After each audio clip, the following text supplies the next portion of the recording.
how Michael Crichton in the Jurassic Park might have predicted the AI world. You've now written 3 articles on it, Justin. We got to make a video. Yeah, so with Michael Crichton, growing up, of course, I grew up in the trades, very rural area. And so sci-fi was super fun. My brother and I would either be outdoors or watching sci-fi in the house. And so about the time I got really into Star Wars real young and sci-fi, I started reading some of the books as well. And the novel that really just changed a trajectory for me was Michael Crichton's Jurassic Park novel, and then the following Lost World. But that was one where even though it was a bit advanced for me, I was able to hang with it at a younger age. And it's really become a book that I've read just about every year since, if not every other year at least.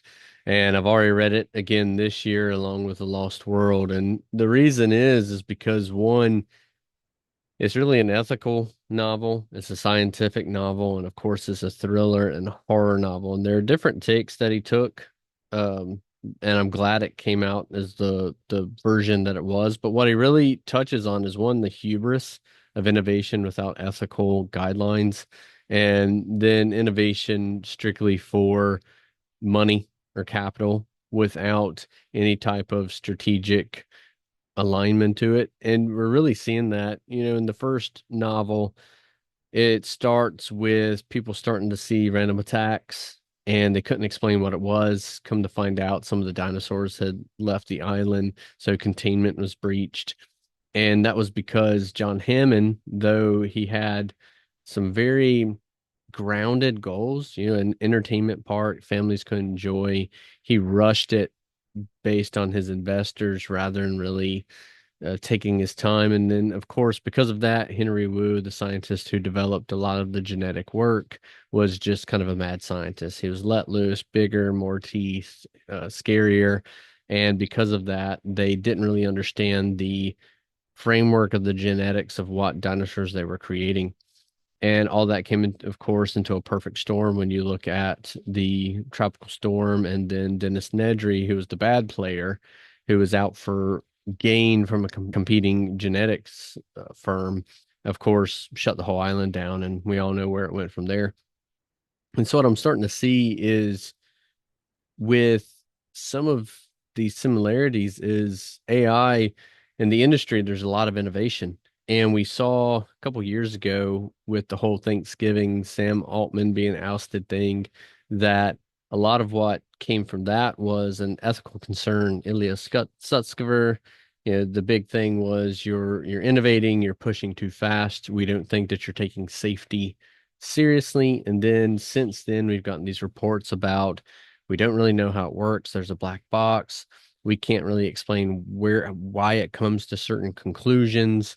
And now we're starting to see recently with Anthropic's the use of Claude to hack certain systems that it's really starting to be weaponized now. And so things are kind of getting out of hand. We're starting to see, fences shutting off, things starting to escape. And so where some concerns are now is with is AI 2027 or the 2027 plan, where there is a concern that a misaligned AI or a rogue AI could have devastating impact on global economy. And we're not saying Terminator, Skynet.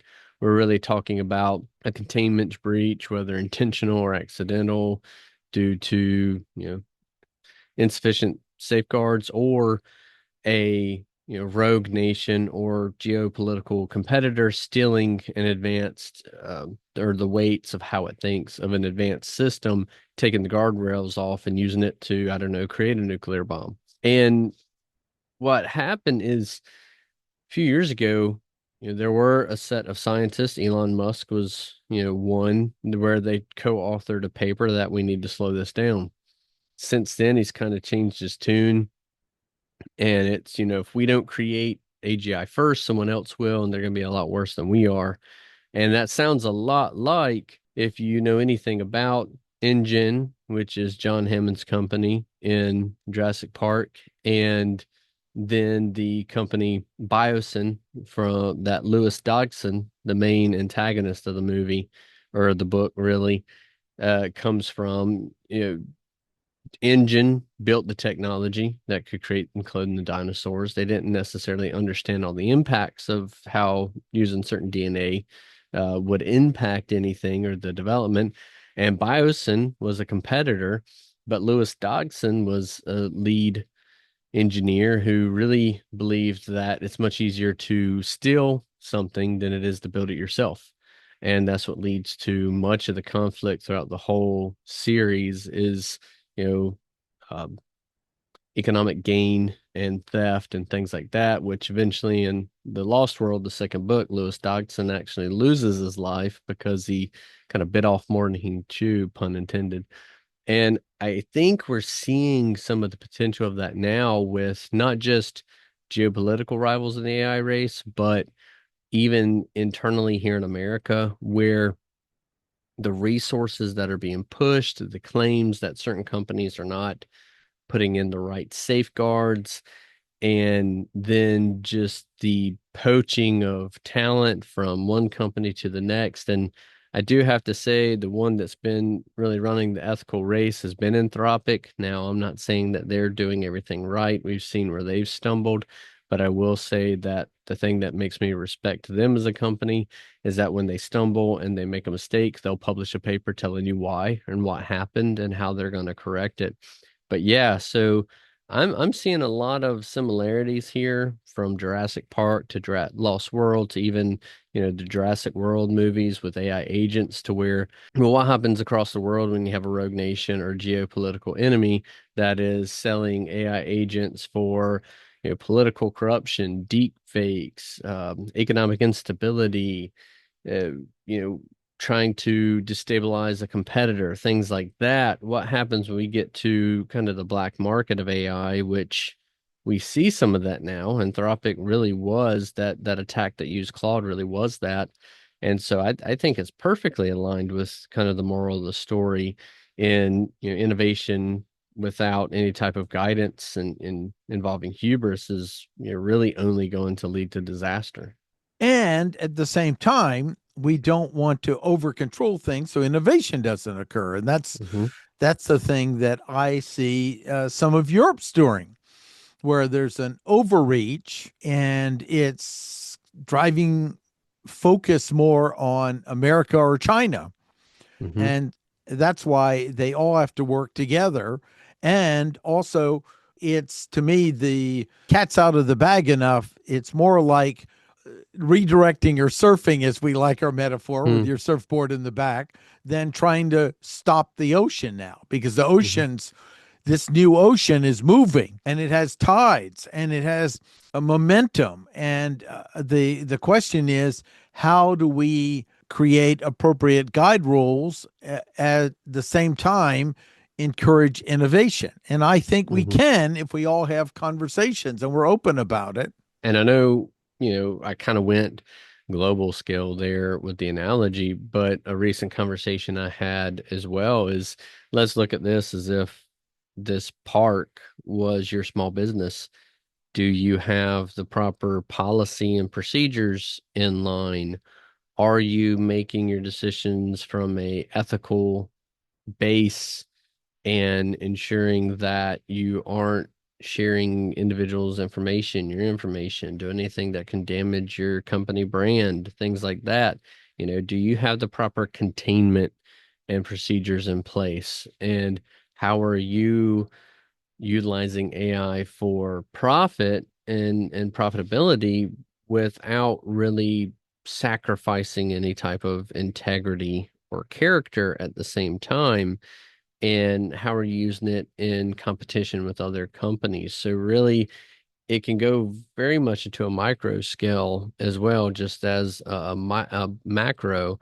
But really, where it starts, and I think grassroots is something we're starting to see, kind of grassroots AI, where communities, businesses, organizations, educational institutions are really starting to come together and not so much weight on these companies to set the tone, but really say this is how we see it in our setting and how we want to see it used. So we're going to work together that by the time any type of sweeping policy comes by, we're already on a good footing and we have a framework that keeps us in alignment with a positive moral practice.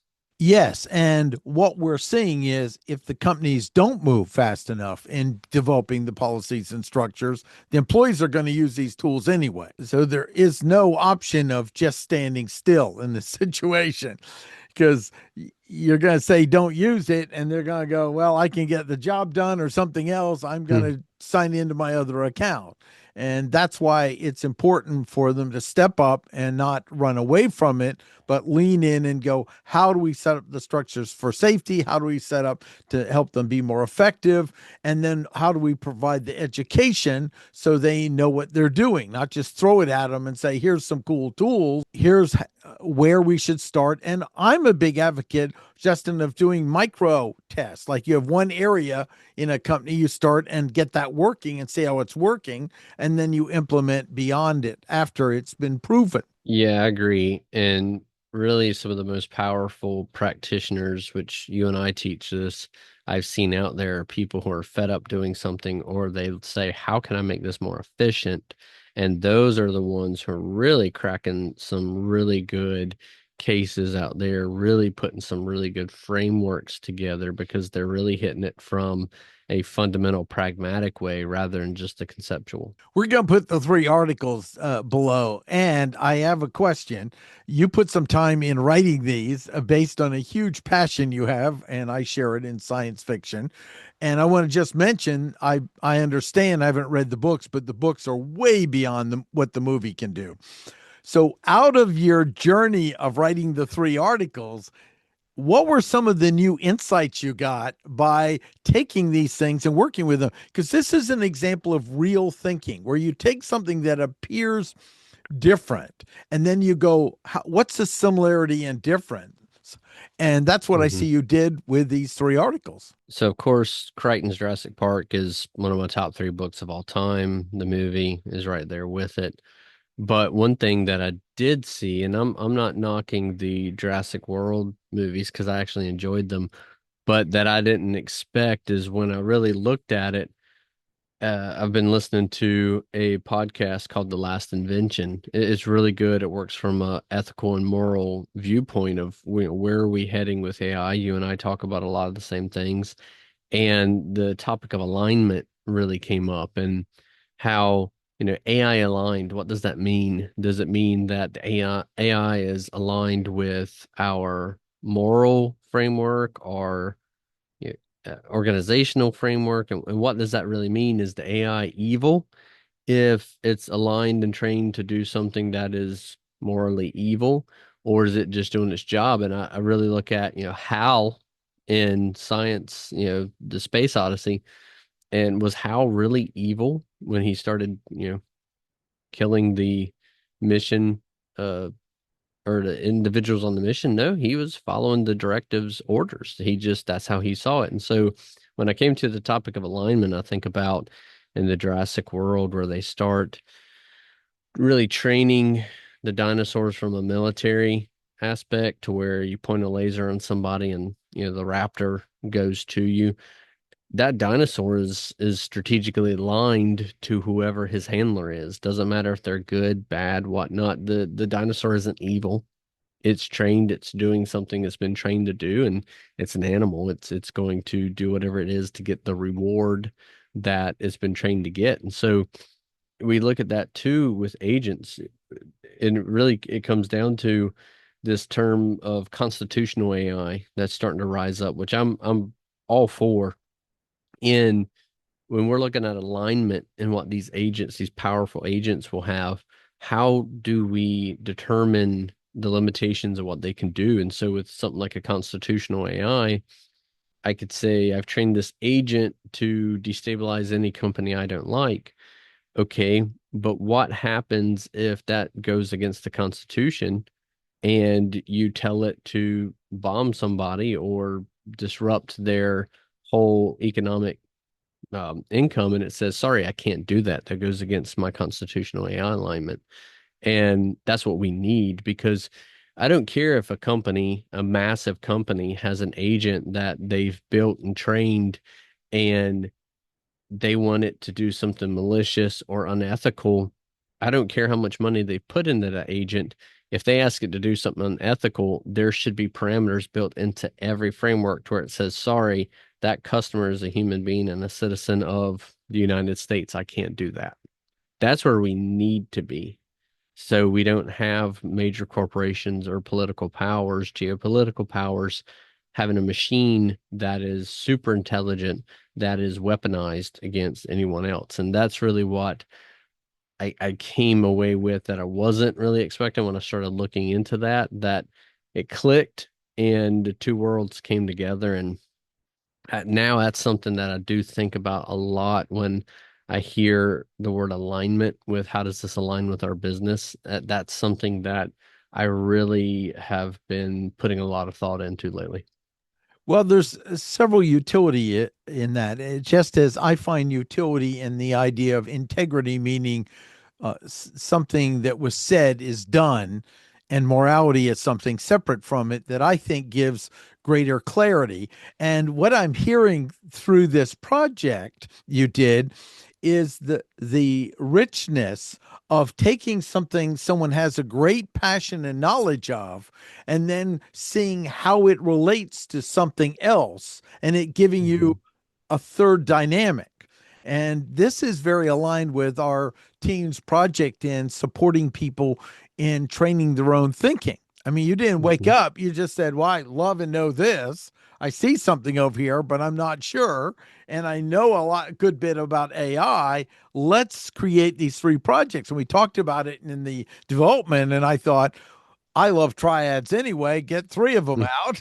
And you did it, and then opened up something new. So I want to introduce, there's a meta aspect of thinking that went on, and invite people to consider. You might have a great passion in some area, and then at least Mhm. other. And an example of that is David Amerlin with his Sniper's Mind book, that he took a real passion to understanding the sniper's mind, and then explored it, how it mapped onto business and what was the relationship. And knowing him for many years, he came up with what I see is more insights than he would have had if he didn't explore that. And that's the idea of take things that have some connection but might contrast, and then put them together and see how they fit to bring something else out. Mhm. This was our show to get you thinking over the holidays, and let's hear your views or how you might have combined something together and learned something new, or if you're passionate about the entire series and the books. And what else do you see? Because I've enjoyed a lot of people's comments on your articles, like, oh, I see the connection, or I like Mhm. that. And that's bringing that human component to it. Absolutely. So we wish everybody a Merry Christmas and a Happy Holiday. This is Martin Brossman, And Dr. Justin Rose. and check our resources below.